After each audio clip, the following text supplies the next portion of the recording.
Hi అండి, అందరికీ నమస్తే. Welcome back to Resu's kitchen. ఈరోజు మనము తెల్ల శనగలు పన్నీర్ కర్రీ ఎలా చేసుకోవాలో చూసుకుందాం. మనం ఏ రోజైతే కర్రీ వండాలనుకుంటున్నామో దానికి ముందు రోజు రాత్రి ఈ తెల్ల శనగల్ని నానబెట్టుకోవాలి. అలా నానిన శనగలు తెల్లవారుజామున మనం ఎప్పుడైతే వంట చేసుకోవాలనుకుంటున్నామో అప్పుడు ఇలా కుక్కర్లో వేసుకొని వాటిని 6-7 విజిల్స్ వచ్చే వరకు స్టవ్ మీద పెట్టుకోవాలి. ఇలా స్టవ్ పైన శనగలు ఉడికేంతలోపు మనం ఉల్లిపాయల్ని, పచ్చిమిర్చి, టమాటా, ఇంకా అల్లం వెల్లుల్లి, అలాగే కరివేపాకు, కొత్తిమీర, మళ్ళీ పన్నీర్ కూడా తీసుకొని ఇలాగా స్క్వేర్ షేప్లో కట్ చేసుకొని పెట్టుకోవాలి.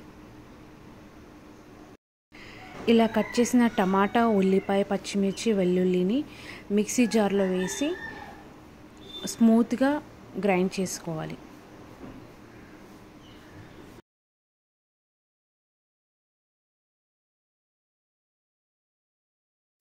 ఇలా గ్రైండ్ చేసుకున్న మిక్స్చర్ని పక్కన పెట్టేసి స్టవ్ పైన ఒక కడాయి పెట్టి దాంట్లో 3-4 చెంచాల ఆయిల్ వేసి కొంచెం జీలకర్ర వేసి అలాగే కరివేపాకు కూడా వేసి కొంచెం ఫ్రై అయ్యే వరకు ఉంచాలి.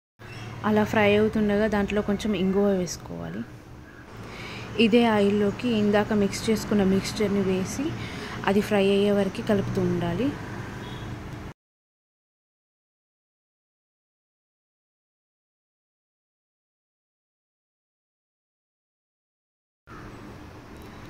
ఇలా కొంచెం ఫ్రై అయ్యాక కొంచెం ఉప్పు వేసుకొని మళ్ళీ కలుపుకొని పెట్టుకోవాలి.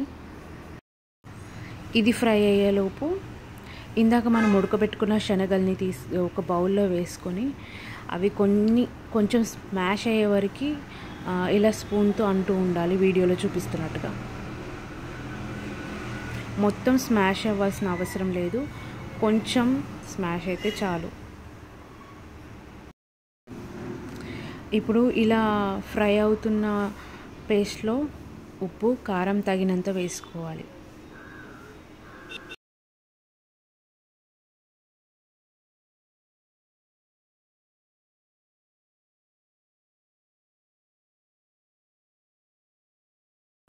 ఇలా పూర్తిగా ఫ్రై అయిపోయిన పేస్ట్లోకి తగినంత వాటర్ కలుపుకోవాలి.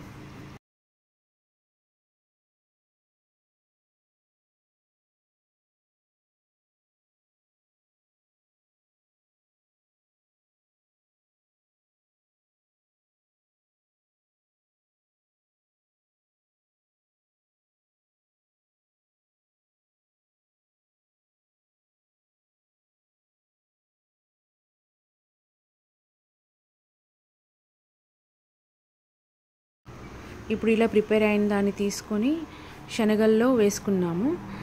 మనం మామూలుగా అయితే శనగలైనా వీటిలో వేసుకోవచ్చు, కాకపోతే ఇది పెద్ద బౌల్ కాబట్టి మేము ఆ మిక్స్చర్ని శనగల్లో వేసేసాము.